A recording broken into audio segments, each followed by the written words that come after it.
This is Gotham TV Podcast, episode 114, about Gotham, Dark Knight, season 4, episode 11, Queen Takes Night, the fall finale.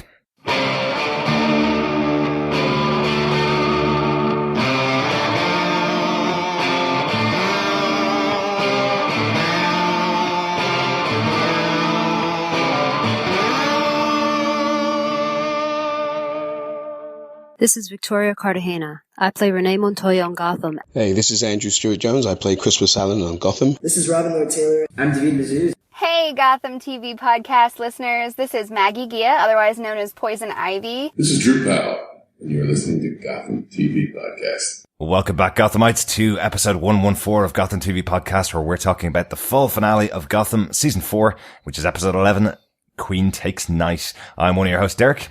Hi, I'm one of your other hosts, John. Yes, this chess-like episode of Gotham. Really, really good season finale, I think.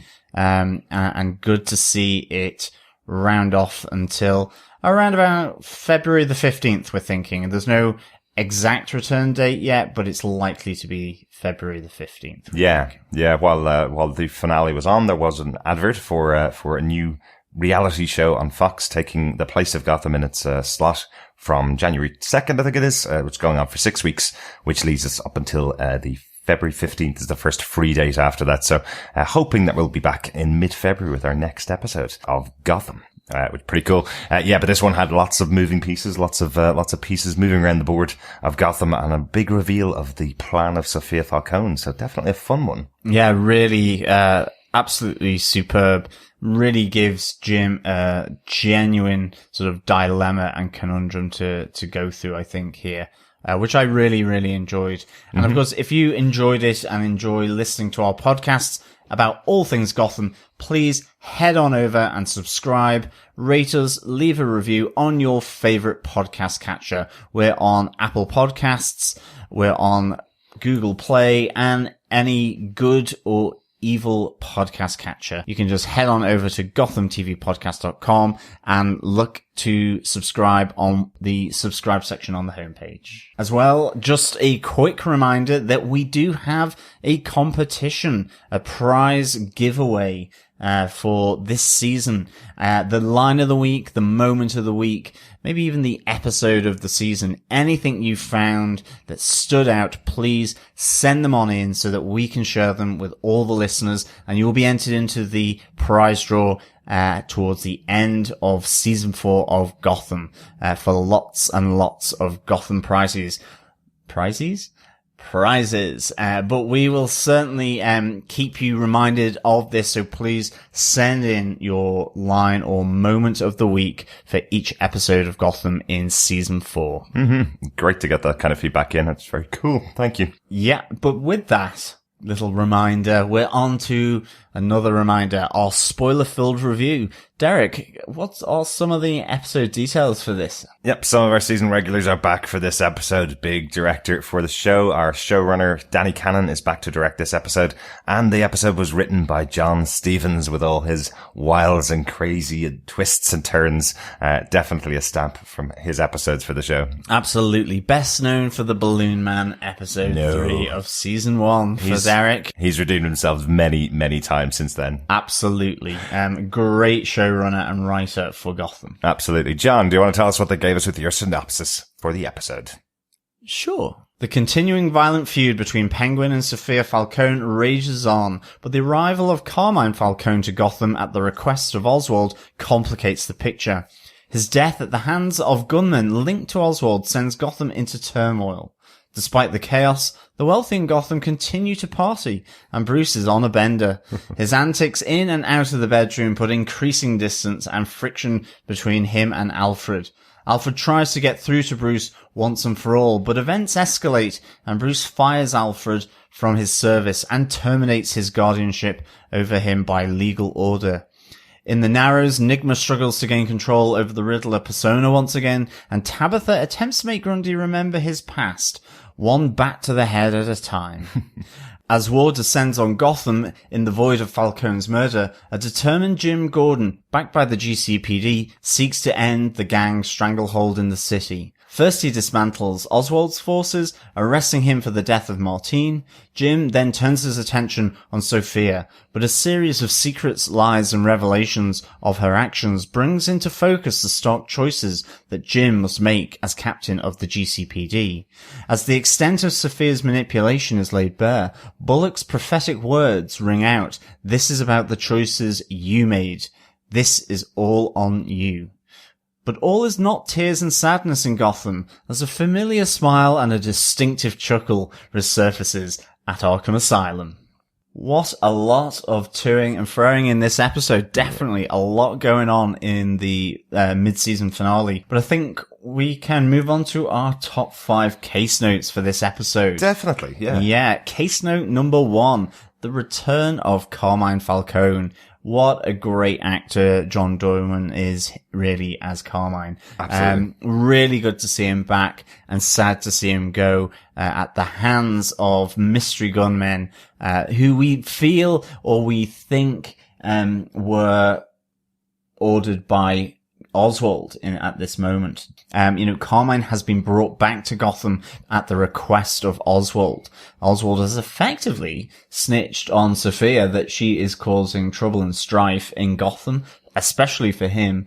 And Carmine has come back to bring her back down to Miami like Jim was trying to do before she was returned to Gotham by Victor Zsasz. There's so many great moments in this episode that fall under the return of Carmine. This moment that we find that Sofia is working with the Sirens, she brings them back to the Falcone household. And there's only one reason she'd go back there with the Sirens is because Carmine's returned.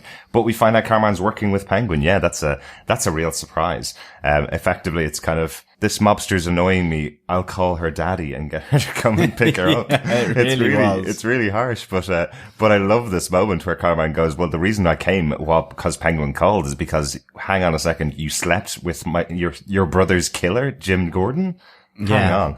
And the reaction from Barbara Keane to that moment, I almost called her Barbara Gordon there for a second. The reaction going, hang on a second, you what? Yeah. Another woman has slept with Jim Gordon and is a crazy mobster in the city of Gotham. And absolutely, Barbara's reaction when she gets some form of acknowledgement from Carmine as well. He remembers her and she's like, oh, okay. It feels like her street cred has just gone up a notch or two in the Gotham underworld. That was a really little nice reaction as well. Absolutely. But we get our big proper reveal of Sofia's plan. We had a little bit of it last week, but there are even more twists and turns this week in what Sofia has been doing in the city of Gotham, which I thought was fascinating. I love how this has been set up throughout the season. She's had every moment planned all the way through.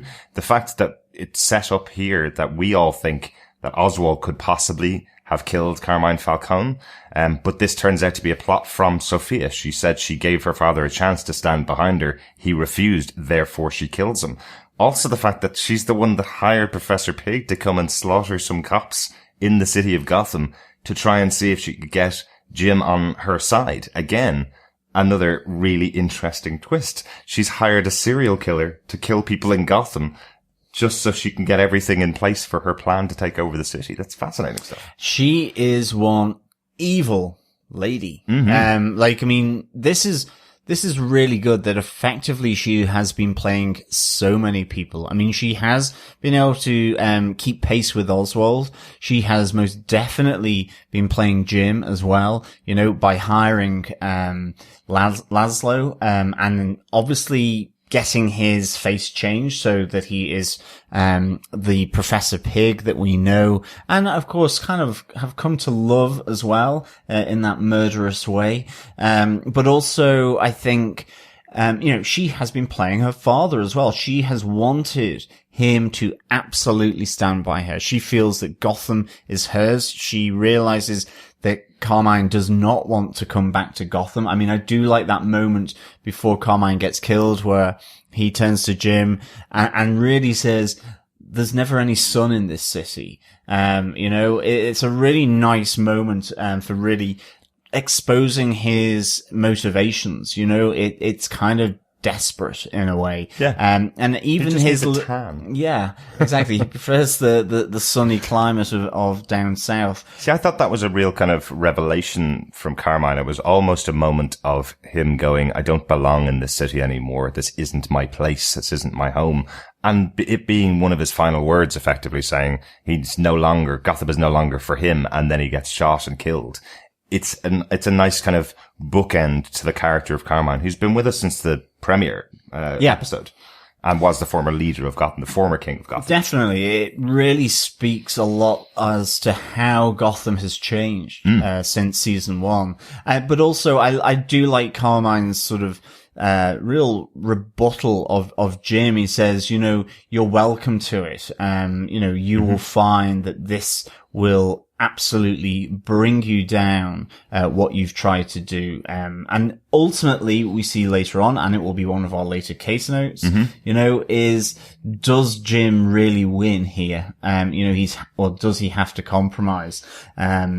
So it's a really nice setup where Falcone then is gunned down. Initially, as we said, we think it's Oswald. It's certainly hinted at being that, but, that darker truth comes out here where Sofia has hired Professor Pig to be included in this shootout. So Pig shoots with, surgeon-like precision from a sniper rifle to shoot Sofia, but the guys in the back of the sort of the A-team truck that rolls into view is gunning down Carmine and his bodyguards effectively. It's really interesting. And these ties between Sofia and Pig, about her hiring him, as you say, and then sort of being involved in her manipulation of Jim. It just really is great stuff that we get here. Yeah. The Falcones, what a great family to have. And even that classic moment where she's got the neck brace on and she's in the wheelchair at her father's funeral and in her mansion is all a ruse, but it's a real nice touch to the comic, The Long Halloween, where Sofia Falcone is in a wheelchair and has been heavily injured. I think it's from the Joker from The Long Halloween, but it's very reminiscent of that look from The Long Halloween. Very cool. Very cool. We did say that at the start of this season that a lot of this season would be based on those characters in Long Halloween. And we obviously had the Scarecrow. So that's something that's been taken from that book. Yeah, it's really good to use these kind of bits that are so important. Have to give myself a little pat on the back while live watching this and live tweeting the episode the other night. The instant that Sofia meets Jim at her father's funeral and goes to him, Sofia Falcone was the one that killed her father. Instantly tweeted it out going, I know this sounds crazy right now, but Sofia did it. She has to have herself and her father, while they have always worked together, as we've seen, her father turning on her here is not something that Sofia is going to accept. So while it was supposed to be covering up, I also felt that Oswald probably wouldn't take this tack. That doesn't sound like him. It's more like he would poison their Thanksgiving dinner rather than shooting everybody in front of the house. Yeah, well, I mean, it was hilarious when Oswald in the cathedral and during Carmine's funeral just suddenly blurts out, not now, to two of his guys as they're about to go in and gun down Sofia. Really or at least good. kidnap her, yeah. Or kidnap her or do whatever. Yeah. It's like, not now, not here kind of thing. And really, I must say that did make me laugh. But, that was also kind of a nice tense moment in the cathedral as well. I really enjoyed that, with Jim, Sofia, Oswald being there. And of course, Victor Zsasz here also has a really great little moment, and story arc through here where he effectively turns his back on Oswald, around Martin's death, where Sofia has really now tried to get Jim to go against Oswald by saying that he killed, young Martin, and Zsasz is happy and in front of Oswald to turn on him by saying that he saw Martin get killed. But I think even more so, just that moment where he kind of bends down to kiss Sofia's hand, and he says, they're a Cobblepot. You're a Falcone. Zaz used to be in the employ of Carmine. Absolutely. He is absolutely distraught with Carmine's death. Great little moment with the bullet from the gun as well over Carmine's corpse in the coffin.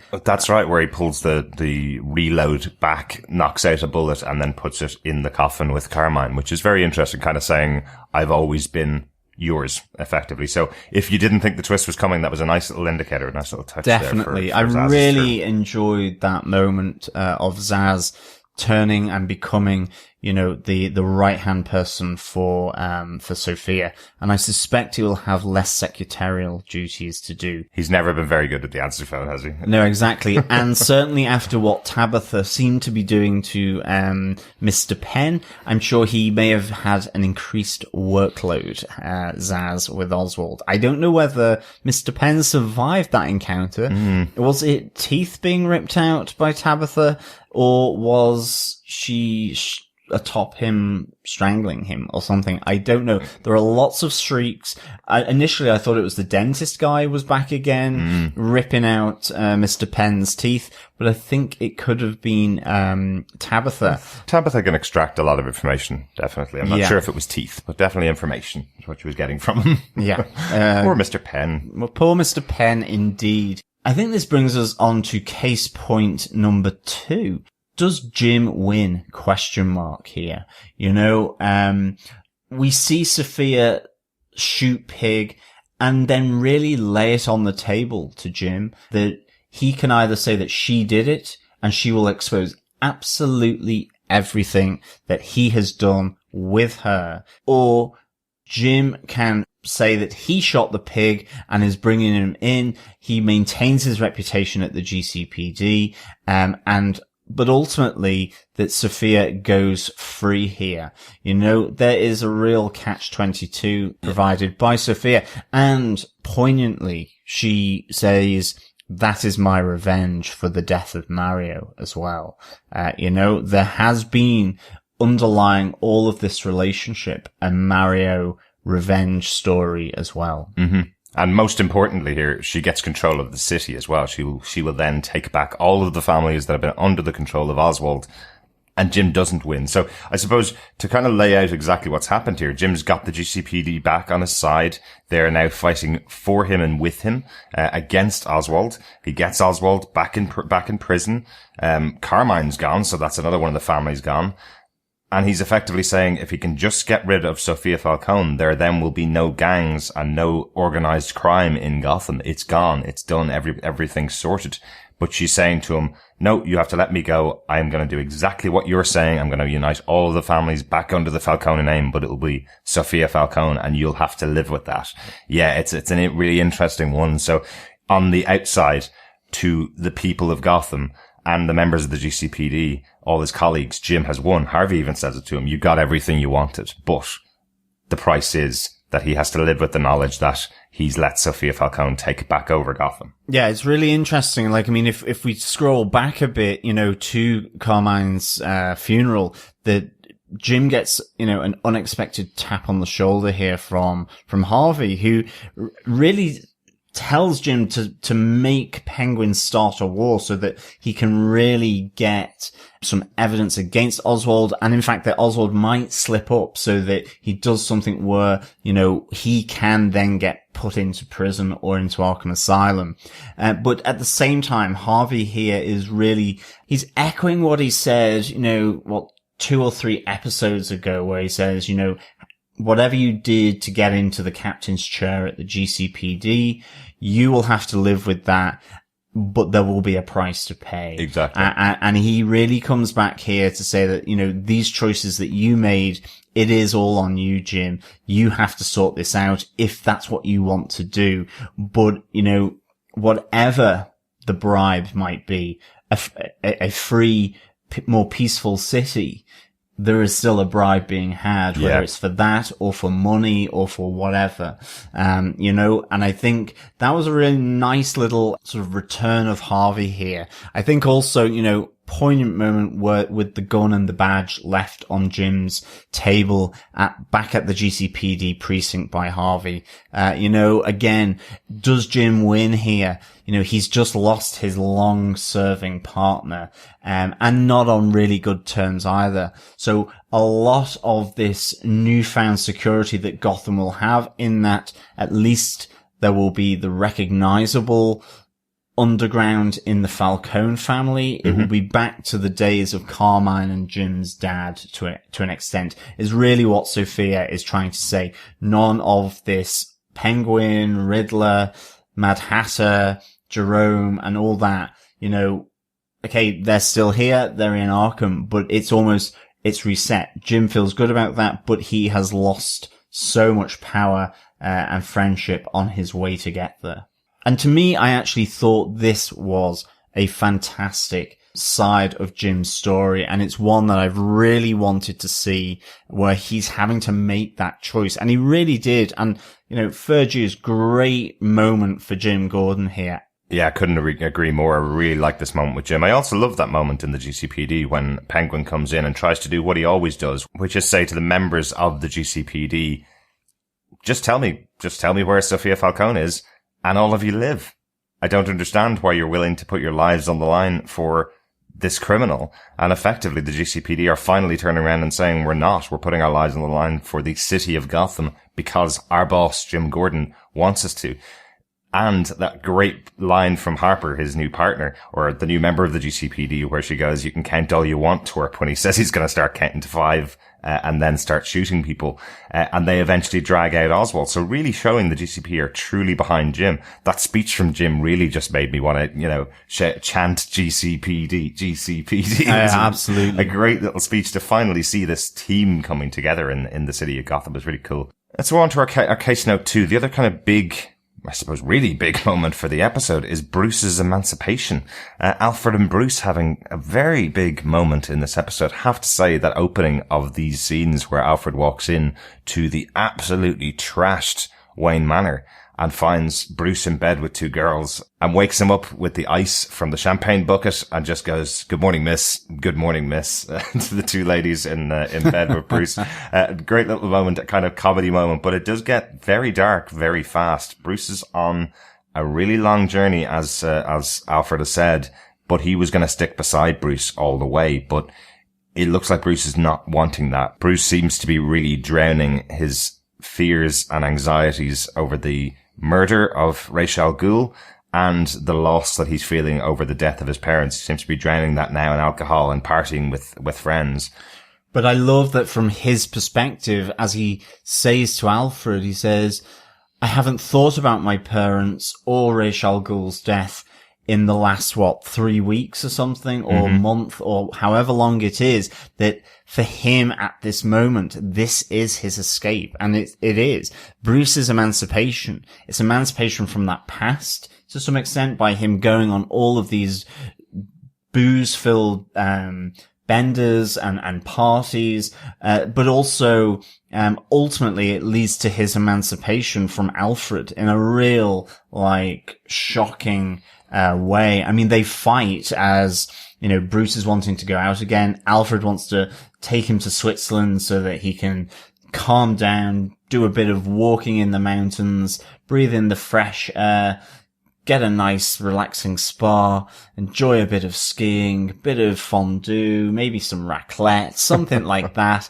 But ultimately, he really wants to kind of cool the jets on Bruce Wayne's party life. But in trying to do that, he ultimately forces himself too much to prevent Bruce from going to meet up with Tommy. And, it ends up in a fight between these 2 people. And I mean, ultimately ends up with Alfred being dismissed from Bruce's service and no longer being Bruce's legal guardian, with a letter from his lawyer sort of revoking that legal guardianship. Yeah, that's really, really interesting. A great fight, actually, between the 2 of them.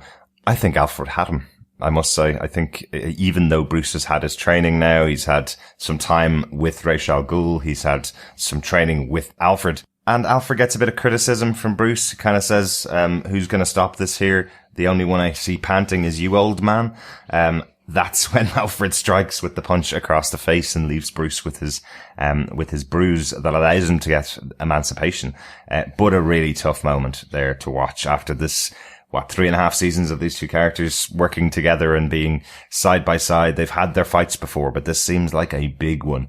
And as it cuts to after Alfred leaves, as it cuts to the party scenes with Bruce again, now sitting in the corner, wearing the more familiar kind of scowl on his face as he is not enjoying the party life. I think he's having that moment of realization, even just after Alfred leaves, that he's made a bad choice here in his life. Yeah. I mean, it's so tough to watch these two, these two friends, these companions, being horrendously split apart by the actions of Bruce, to an extent. And certainly given we know how Alfred and Batman work together in the future, but it makes their relationship so real. I'm actually really glad they've done this because it really speaks to the ups and downs of any relationship, that they go through good and bad, and in some cases really quite terrible things. And this is one of those terrible moments in Bruce and Alfred's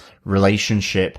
And I think it's really good that the show tackles this. Yeah. And I must say, it's fantastic writing and really emotional. And that just shows you how good, Sean Pertwee and David Mazouz have been in bringing these two characters together. Yeah. And realizing this really, difficult, separation and clash between the two as well. Yeah. You know? Yeah, I have to say it's a great choice to do this scene. I did see a comment over on one of the Facebook chat groups about Gotham from somebody saying, do you think that's it? Do you think Alfred's not coming back to Wayne Manor now that he's been fired by Bruce? Well, we kind of all know the story, and we know that Alfred is definitely coming back at some stage in the future. But I do love that they give it a bit of a rocky road. This relationship can't just be a single easy road for both of them. Batman and Bruce have to go through some bad times, and Alfred has to go through a bit of a war as well to know why and know to stick right beside Bruce all the way through the rest of their time together. They've had their bad times in the future as well, as we've seen in Dark Knight and Dark Knight Rises, where Alfred has stepped away from Bruce Wayne, because of his actions. They will always battle against each other, but they always have each other's back. I think Bruce now needs to learn how strong the relationship is between the two of them. So, blowing off a little bit of steam, but blowing off a little bit too much in getting rid of Alfred, after this episode, unfortunately. But yeah, very, very good scene. Really, really enjoyed those moments in this episode. Let's go on to our next case note. Tabitha and Grundy. What's Pretty Lady doing with Iron Bat? Oh, poor Grundy in these scenes. I know Tabitha really wants her Butch back, because when she fought against Grundy in that fight sequence in the Narrows a couple of weeks ago, Grundy was able to call her Tabby. He knows exactly who she is. So she wants to get her man back, really. She's not willing to give up on him, I suppose, is the way to say it. But beating him over and over again with an iron bar going, remember who you are. But it was so funny. And yet it was so kind of emotionally romantic. You know, you could see in Tabitha, you could see how much she wanted her Butch back. Mm-hmm. Yeah, and okay, there was the lineup of lead piping and hammers and baseball bats and you name it, anything that you could have a good swing at Butch's head. It was all the Cluedo tools, wasn't it? It was. Candlestick, exactly. But having said that, despite that kind of real extreme hilarity from this lineup of bats and belts and pipes and hammers and whatever, you really did feel that Tabitha just was like, I want my Butch back. I know that you know who I am because of that fight, a few episodes before. And that Tabby really misses Butch. And it was really poignantly romantic as well, being smacked around the head. Grundy can take it. It's not like it's a regular relationship. Where he goes, what pretty lady want, again, it's so like, sweet. He doesn't understand. He just wants to be back with Riddler. But importantly, he does call her pretty lady as well. So he does recognize an attraction between the two of them. And Tabitha does make the point that the reason he called her Tabby before was because he was being beaten by her in the ring. So she is making that point that she will have to hit him really hard to get all of the rest of his memories back, not just her name. It's a scientific experiment. Exactly. And of course, the tragedy of it all is that when she feels that she has completely lost him because he is not responding to her as Tabby, only pretty lady, then when she leaves, Grundy looks into the reflection of a puddle on the floor, and it is Butch that has come back. What has happened to me? Yes, we hear the familiar voice of Drew Powell without the Grundy affectation where he says, yeah, what has happened to me? So we'll be looking forward to seeing how that plays out in the next half of the season. Yes. But yeah, really did enjoy the scene. I thought it was really well put together. I love that she plays the Solomon Grundy theme to bring him down from upstairs and bring him out of the Narrows. The other thing as well, obviously importantly here, Tabitha is not only wanting to get Butch back, she just is incredulous at the idea that not only does he not know who he is, but he's working with the person who chopped off her hand and attempted to kill both of them in Enigma. So she's really just kind of going, all right, this situation is like hell. My ex-boyfriend, who I thought was dead and killed by Barbara Keane, is now working with Enigma. That's very difficult for her. Yeah, definitely. But speaking of that evil Riddler, and speaking of possible romance and love in the air, our final case note here, case note number 5, is Ed and Evil Ed. But is Ed in love with Leslie Tompkins? There seems to be a real battle between the two Ed personas here. Mm-hmm. And Evil Ed is really kind of hinting that it's because you love Leslie Tompkins here, that, Enigma absolutely has, if not fallen in love, has become very, very attached to Leslie Tompkins and what she's doing and how she treats him. And I suppose that's really in contrast to how Evil Ed is getting at him through the mirror, through his own mind, that reflection of himself. Yeah. And he's back again. Yeah, he's effectively saying to him, the only reason you don't want to become me again, because you had so much fun being me, the only reason you don't want to do that is because Leslie Tompkins told you that she only wants to keep you around. She wants you, her friend, Edward Nygma, not me, the evil Riddler, to be around. So does he love Leslie Tompkins? Will we see another bit of a series arc for Leslie Tompkins where she has a different love interest in the city? We all know what's happened to Ed's previous 2 girlfriends on the show. So let's hope that Leslie stays safe if she does enter a relationship with Ed. But yeah, a kind of an interesting point to kind of leave the Ed Nygma story for this half of the season. Definitely. I did get a message on Twitter while I was live tweeting the episode right at the end from one of our listeners, Doug Green, who said, good luck trying to squeeze all that into 5 points. We couldn't. There's no possibility of squeezing everything into 5 points and doing the episode justice. Those are the 5 points. We do have an extra section, which we like to call our notes section. It'll be slightly bigger than normal this time because we haven't even mentioned the end of the episode. We haven't really, I don't think, given enough time to one of your favorite characters, John, who was lost this episode. Professor Pig got a bullet into the head in this episode. Shocking moment. Yes. Toodles Gotham. It's been a blast. Pig. Really sad to see Pig getting shot there by Sofia, just because the character was played fantastically. Mm-hmm. Now I'm hoping that one of his titanium faceplates came to his rescue and that he is only thought to be dead, but that he will rise from the autopsy table, kill the pathologist who's who is about to start work on him, and he will return. Yeah, Professor Pig has been an awesome character introduced by Gotham. Really iconic, really stand out, really complex, and obviously now really interwoven into Sophia's storyline.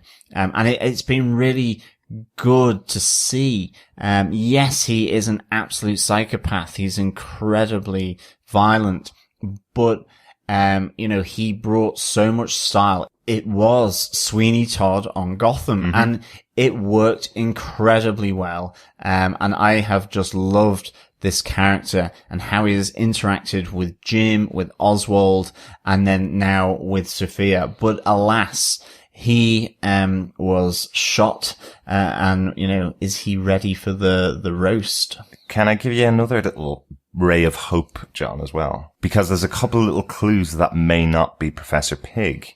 So, do you remember at the start of the episode, the GCPD are chasing down Laszlo and they find the dead body of a surgeon who could possibly have done a facelift on Professor Pig, making him look different so that Laszlo can slip off into the shadows. And that message, Toodles Gotham, it's been a blast, is written on the wall, which is the last moment of the life of the surgeon as he points towards this message written on the wall. So hugely important that the GCPD had to see that message. Huge thing that you may not have noticed on there. It's signed Pig, P-I-G-G. Professor Pig was very, very quick to point out that his name is not spelt like that. It's spelled P-Y-G because it's reference to Pygmalion. That is true. So did Sofia hire a southern gentleman, give him a facelift to make him look like Laszlo or look like Professor Pig with the bald head and kill him in the presence of Jim Gordon, thus hiding Laszlo and hiding Professor Pig for the future? Maybe. Let's hope so. I think you're absolutely right on the Pig versus PYG. So that is a huge clue that PYG would never spell his name PIGG. Yeah. Definitely. I like that. I really like that, actually. And it's a less complex plot than Gotham have used sometimes to bring people back from the dead. That is true. So no, that's good. It gives me hope. And please, I really hope that they bring him back because he is such a good character. Most definitely. We also have another big character here. And of course, it was teased maybe that he would be more integral into this episode than maybe he was, but we do get Jerome. Oh, Fox marketing executives. Most of you have done a great job in trying to promote the show, but wow, I have to say, having tweets and having Facebook pages and having GIFs going around all about the appearance of Jerome in this episode when he appeared in the last 3 seconds of the episode, that was pretty harsh. I was seeing people getting very excited about the next Jerome episode of Gotham when in fact he appeared in the post-credits scene almost as Penguin returned to Arkham Asylum, sitting in his cell, hearing the familiar voice of someone that wants to make friends with him. Yes, but really good. He's certainly got that smile back. I mean, he is looking pretty jokery, to be honest. Whether he is or he isn't anymore, I think probably doesn't really matter for this Gotham. He is the Joker of the piece. Yeah, he's looking really like the new 52 version of the Joker, definitely. The one by Greg Capullo. Looks really like that same haircut. He's now got the Joker lines, the ones from Dark Knight. They're definitely carved into his face, as we see a little bit more of on the preview for the next half of the season. So I must say, a really cool style. The makeup work that's used on Jerome, on Cameron Monaghan plays Jerome, is fantastic. It looks really, really cool. I'm really looking forward to seeing him back next season and working with Penguin. Another new old friend, I guess.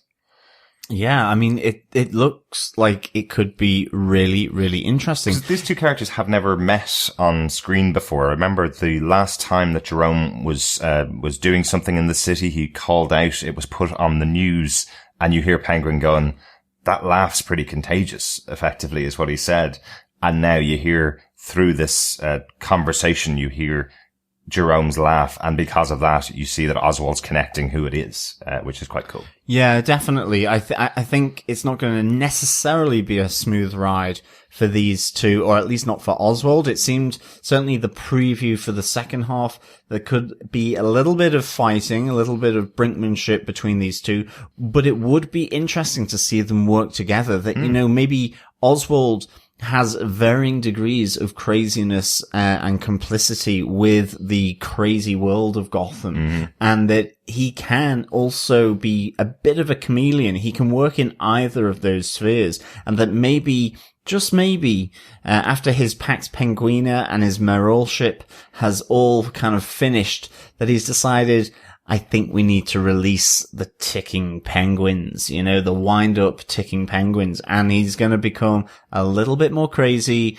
and a little bit more aligned with the likes of Jerome, and so on. So that will be really, really good to see, but it was good to see Jerome back in this episode, even if it was brief. So, got the moment of the week. For me, it has to be Tabitha with her iron bar, and Grundy. I know it's a very short scene, but it just had those moments of, sadness, of happiness about the two of them, may possibly being able to rekindle their relationship. I just really like the scene. I have 3 moments of the week, actually. It is, Zaz stood over Carmine's body in the coffin, taking out the bullet and slipping it underneath his jacket. I think it is Harvey leaving his badge and gun on Jim's desk in the GCPD. And my third moment is the moment where Jim has to make that choice. And when Sofia passes the mobile phone with the GCPD desk officer calling out who's there, he makes the choice that he has shot Professor Pig to save Sofia. It wasn't Sofia. I thought that was really, really immense for the character of Jim Gordon. And it really, plays with that morality, I suppose, that I've been looking at or discussing about, for the whole of this season and maybe even for longer. Yeah. Gotham Character of the Week. We usually give this to someone that's brand new, just in for an episode. Can I go Gotham Character of the Week as Sofia Falcone? Because this episode was so important for Sofia. This really showing off her plan and how much she's willing to do to take back the city of Gotham. Like, we kind of thought, is she subpar as a villain? Is she not to the level of Enigma, of Oswald Cobblepot? But she does absolutely show here she's at least the level and further than Carmine Falcone. Even when she's told to pack up her toys and get out of the city by her own father, she kills him to put the stranglehold back on the city of Gotham. So she's had a very good plan in mind the whole season so far. So for me, she's my character of the week. Definitely. I think for me, it's actually Victor Zsasz. I enjoy Victor Zsasz numerous times through this season so far. He has some great expressions, some great one-liners, but I think here we saw a bit more of the Victor Zsasz who could potentially, notch into his skin every kill that he has, like we saw in the very first season. And, to see him returning to the Falcone family fold as their loyal member and protector, I think is really interesting. Even going with the lie of Sofia against Oswald about Martine being dead. And the thing is, it sets up quite nicely if he ever finds out that Sofia ordered Carmine shot. That could be the moment that breaks Zsasz into the crazier Zsasz form that we see in the comics sometimes. Interesting. Overall, John, how would you rate the full finale for Gotham Season 4? I would give this 5 lead pipes wrapped around Grundy's head out of 5. It has to be 5 out of 5. This is an excellent mid-season finale. It really brought a lot of ends together, and I think it rewarded the patience on the part of the audience to really see the manipulation, the lies, of Sofia. We have Enigma in there. We have his persona of the Riddler. Oswald is back in Arkham. Jim cleans up the streets, but is still faced with the stark reality that he has to swallow some of his pride, swallow some of his morality in order to get the kind of city that he wants to. We have a real poignant moment with Harvey handing back his gun and his badge. We have, I think, Victor Zsasz on real fine form here, returning to Falcone's, grassing in Oswald Cobblepot.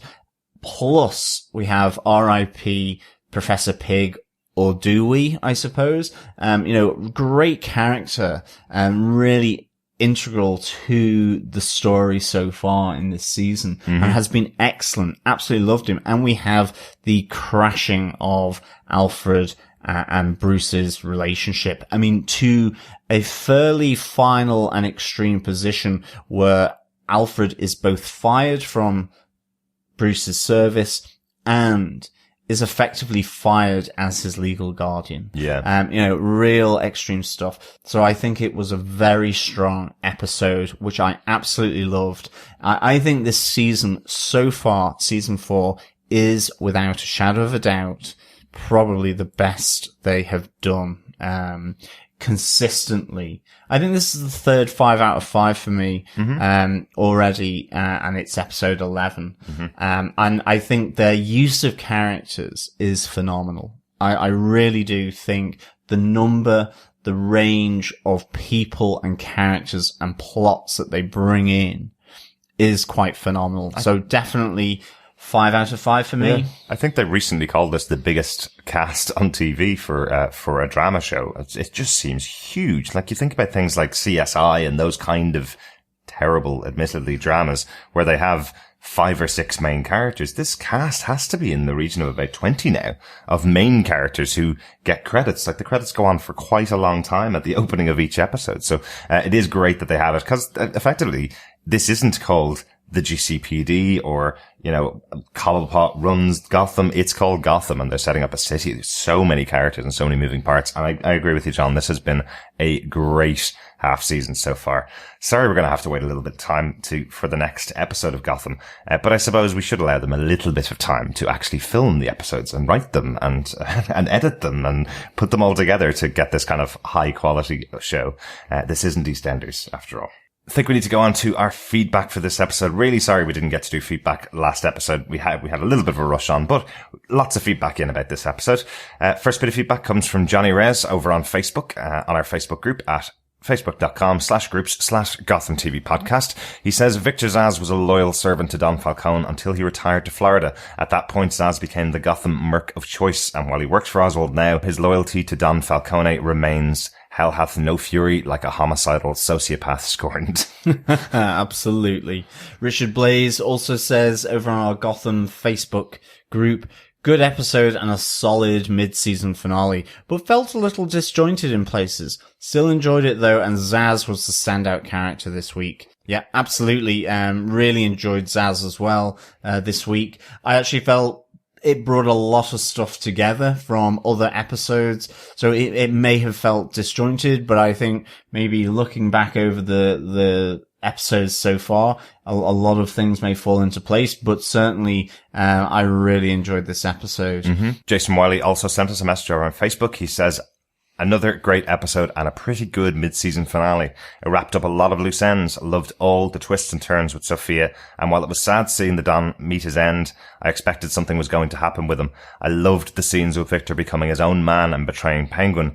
He goes back a long way with the Falcones, and he pledged his respects to the old guard, putting his bullet in the coffin and leaving the church. One hopes Victor can have some autonomy now, and we get a great arc with him. It's sad as well seeing the downfall of Bruce and Alfred, but going on the promo for the following episodes, Bruce will probably snap out of things soon with him in that cave, looking on at that cape figure in the shadows. Oh, and have they confirmed Jerome is the Joker with that card in the promo? It sure looks like it, says Jason.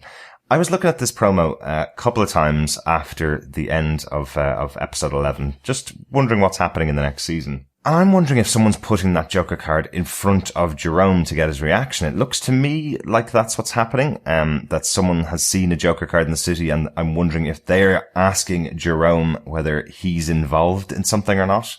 A lot of people seem to be saying that he's the one that throws the Joker card down, and that's confirmation that he's the Joker. He is our Joker in Gotham. We've got to now say it, right? Gotham is this other universe. The series has been going on now for almost 4 seasons, probably longer than they'd originally planned for stories to come out of this.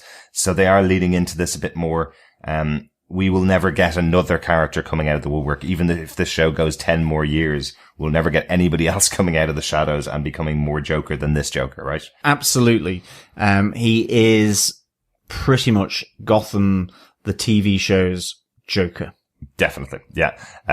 I do agree with you as well. I really liked Victor Zsasz in this episode, and that would be cool if we got a good arc with him next season where he potentially starts to take his own victims and starts to have his own life and his own plan within Gotham to take it back over. Well, absolutely. And we did have Sofia call out that she allowed Professor Pig to have his own mode of operations, to allow his personality to come into those deaths. Yes. You know, she gave him some additional leeway to be creative, artistic, and I wonder whether she'll allow that for Victor Zsasz as well. We also got an email in from Claire Payne for episode 11. Remember, you can send in feedback through our email as well. Just send your thoughts through on feedback@gothamtvpodcast.com. You can even leave a voicemail as well if you want to. Just head on over to gothamtvpodcast.com and head to the right-hand side tab and leave up to 90 seconds of voicemail as well. But Claire goes, "Hello, Gotham TV podcast. My character of the week is Victor Zsasz. His appearance in Gotham this season has been fantastic, but this episode showed just how much respect he showed for Don Falcone. I really liked the way he grieved and wasn't totally convinced that the Penguin was not behind his death. I've always had a little bit of me wondering if Zsasz was working for Sofia, but I think he decided on his own terms the Falcone family name was worth more than the Cobblepot name. One of my favourite lines is when Oswald asks Zsasz how is Jim Gordon beating them. Zsasz replies, I'm guessing he has great leadership skills. I was also really impressed by Tabitha, her love and determination to make Grundy remember he was Butch. Also, I am really enjoying the Sirens together. I like how they don't particularly like Sofia, especially Selena, but accept they need her alliance. I'm sad to see the Iceberg Lounge go, and it seems the only person that hasn't double-crossed Oswald is Mr. Penn. With Oswald going to Falcone, then suspected of his murder, and not being able to prove that Martin is still alive, it was a very busy episode for Penguin, who got himself a very interesting neighbour in Arkham Asylum with a familiar laugh. We finally got to see who Sofia really is and her ongoing plans for Gotham. She has Jim right where she wants him. Jim's reaction to finding out Sofia knew Pig and she had set up to murder her own father was fantastic. It will be interesting to see if Zsasz's loyalty will remain if and when he finds out Sofia had Carmine murdered. I don't have a favourite scene. The whole episode from start to finish was a highlight. Seeing Harvey, the Riddler, telling Ed that he was in love with Leslie, Bruce and Alfred, especially Alfred on his mission to save Master Bruce, which leads into a very nasty fight. Gotham has delivered 11 outstanding episodes this season.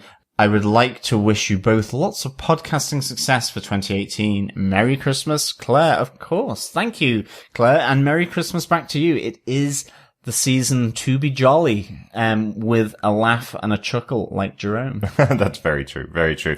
You know what, Claire? You're right on our page, I think. I think that's the reason why John couldn't pick his Gotham moment of the week either. You had to pick 3 after doing our top 5 points as well. You know, it was one of those episodes where there was so much going on and so much interconnection, even putting together those points of what happened with Sofia Falcone this episode. Okay, something happened 15 times in the episode. Here's something else that happened with Jim 15 times in the episode. There's so much going on and so much interesting layering that they're doing with the writing on the show. Been really, really good, and I definitely enjoyed the episode. Thanks so much for your feedback over on our email. Absolutely. Thank you, Claire, for the feedback. And finally, I just thought we got one very interesting tweet the other night over our Twitter account, over at Gotham TV Podcast on Twitter. Deanna Brewer says, maybe Jim should start questioning the women he attracts. Stabby Babs, Lunatic Lee Thompson, Miss Mafia Princess. Just saying, I think it's Gordon. He likes some psycho. Yeah, he does really. He kind of does seem to attract those ladies that are going a bit crazy. Does he do it to them? Is there something in the water over at Jim's horrible apartment? Yeah, and maybe it's that they stick with him long enough for him to really affect them, because we do have the photographer from the press, Valerie Vale, who was using him, but then realized what she was getting into and left very quickly, never to be seen again. So maybe she's found herself at the bottom of the river in Gotham, or maybe she is working quite happily now as a press photographer, Yes. with no problems or psychological scarring. But certainly, it's an interesting one. Yeah. They're very dark. You watched way too much Gotham if you just assume you don't see a character for a while, so they're at the bottom of the river. It's Gotham. Thanks so much for that, Deanna, and thanks so much for all of the feedback that you've sent in this week. Again, as John said, if you want to email us with your feedback, you can email us to feedback@gothamtvpodcast.com, or you can go over to and join our Facebook group over at facebook.com/groups/Gotham TV Podcast.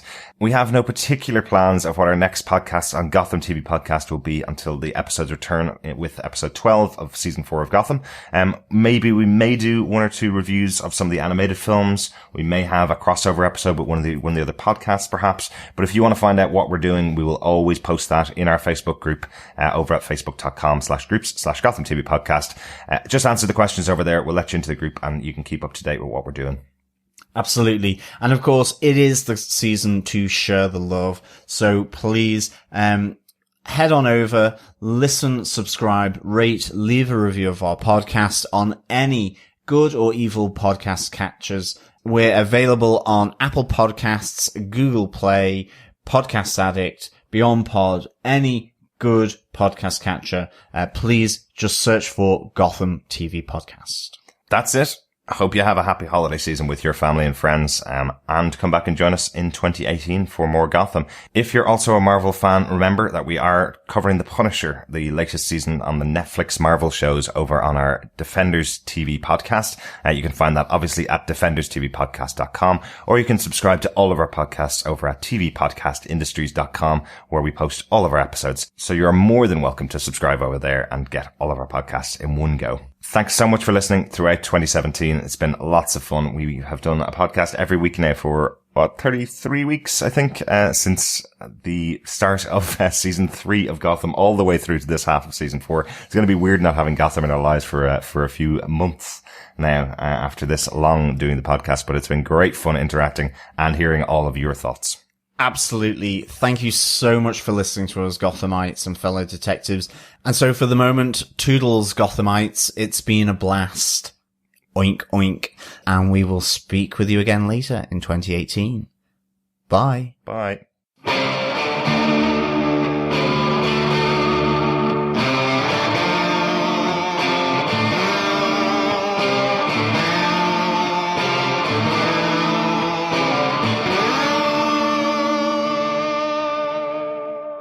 This is Victoria Cartagena. I play Renee Montoya on Gotham. Hey, this is Andrew Stewart Jones. I play Christmas Allen on Gotham. This is Robin Lloyd Taylor. I'm David Mazouz. Hey, Gotham TV Podcast listeners. This is Maggie Gia, otherwise known as Poison Ivy. This is Drew Powell, and you're listening to Gotham TV Podcast.